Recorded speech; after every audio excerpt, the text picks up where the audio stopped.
Hello, my name is Precious the Delay, and today I'll be talking about why Disney is better than Nickelodeon.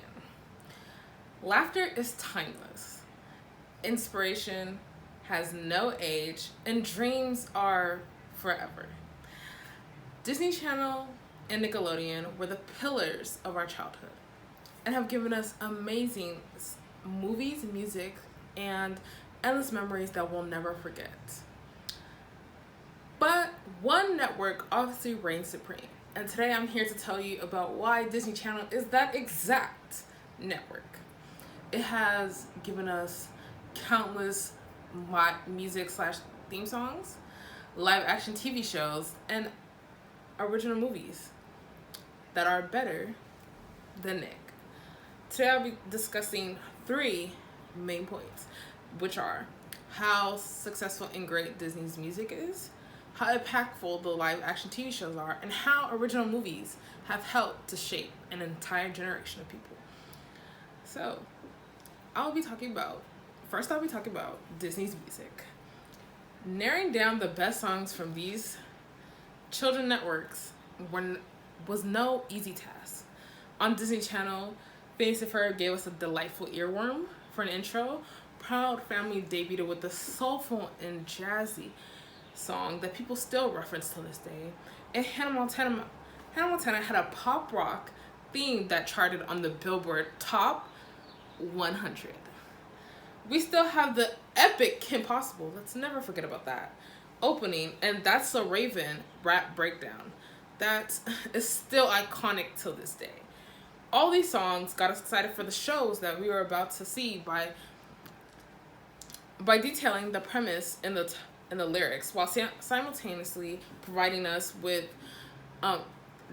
genres of music that we still wanted to hear and that could still be played on the radio. Over on Nickelodeon, there were multiple songs that stuck with us despite having little to no worth at all. From the jazzy Hey Arnold theme to the sublime Rugrats opening theme song. These shows created catchy melodies without the need of a lot of exposition. When Nickelodeon chose to go the more lyrical route, they delivered songs like Toe Tapping, Fairly Odd Parents theme song, and the Billboard charting Leave It All to Me on iCarly. The network's willingness to experiment with a range of different musical styles gave us our own sense of identity while building hype for what was coming up next. Each network has its own unforgettable themes, but in the end, a large amount of lyrical Disney Channel songs gave the channel a slight edge. While we love pieces like the Rugrats theme on Nick, they aren't as remarkable without their show's animation behind it. The majority of Disney Channel's opening songs are specific enough for their shows, but also relatable enough to be played on the radio. So what that means is that they really pertain to the songs. So meaning that you can't it's not really as random. Okay, and Disney Channel takes the musical crown with this round. I recall personally waking up every morning to the Hannah Montana theme song, and it always stuck with me. I can still sing this song word for word to this day.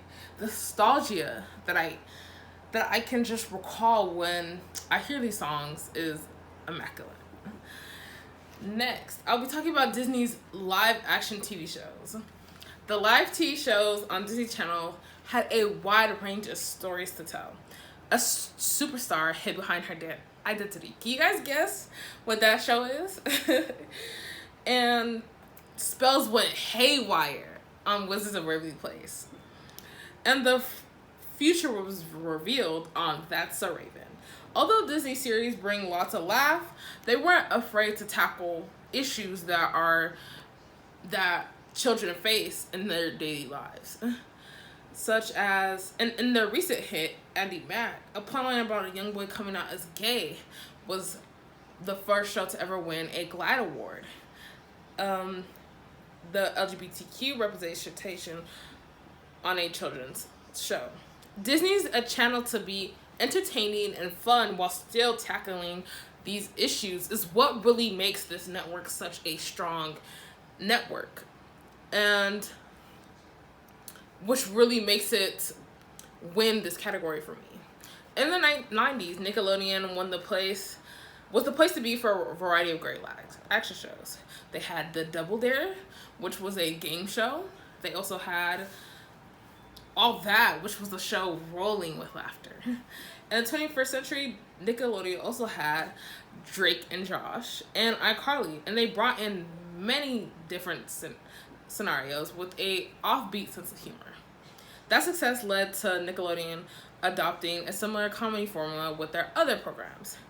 And Nickelodeon's live action shows have always been fun, but their modern selection doesn't quite live up to the lengths of to the heights of their earlier days. While Disney's selection isn't flawless, their attempts to break new ground in children's TV is praiseworthy and inspiring. Disney live action shows give us the best of both worlds and take this round. According to Statista, August 17, 2007, Hannah Montana soared in viewership and rose to alarming rates with a viewership of about 10.7 million that day. Which just goes to show how big Disney Channel really was. Most of Disney Channel's live action shows from 2005 to 2014 stayed within had the limits of about 2 millions and up.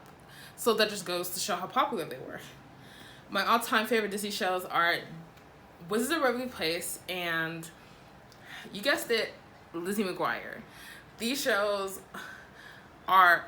really help contribute to my character today, whether it be from Alec Russo's I don't give a care about anybody personality or Lizzie McGuire's geeky and nerdy personality. These have helped to shape me and help my personality. And this leads me to my final point, being how Disney's original movies shaped an entire generation. I have 3 words for you. High School Musical. Okay, High School Musical was one of the many Disney original movies franchise.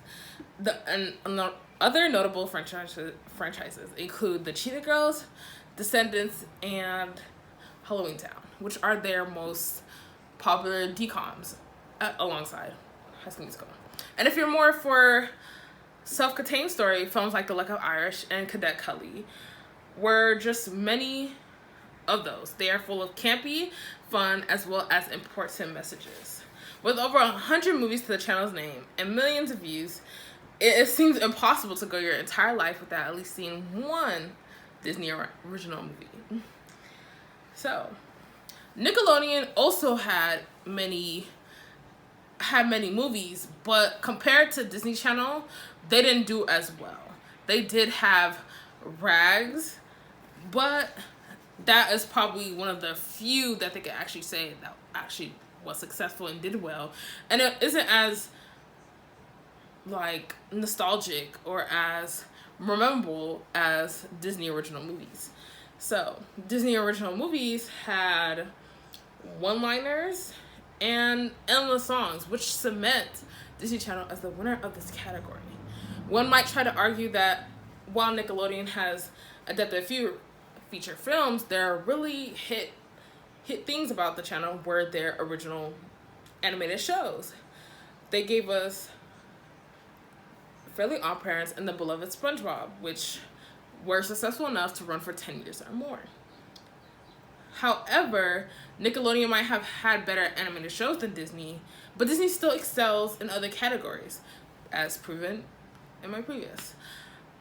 And their animated shows are not performing terribly. Disney Channel has created several breakout animated series. The early 2000s gave us everything from The Proud Family, which refreshingly centered on an empowered young black woman, to the action-packed Kim Possible. And they had award-winning shows such as Gravity Falls and the musical Phineas and Ferb. And it just is a show that shows that Disney Channel still has fantastic programming. Furthermore, Disney has taken a few animated movies and turned them into series that actually live up to the original film. Whether the cartoon takes place in a new familiar place, the quality is consistently high. In conclusion, Disney Channel and Nickelodeon were the pillars of our childhood and have given us movies, music shows, and endless memories that we'll never forget. But one network obviously reigns supreme, and that network just had to be Disney Channel. Throughout the speech, I could thoroughly say that Disney Channel has better live action shows, movies, music, and theme songs. Disney's music was successful and great. Their live action shows were obviously impactful, and their original movies have helped shape an entire generation. I like to lastly say something. Honey, where's my super suit?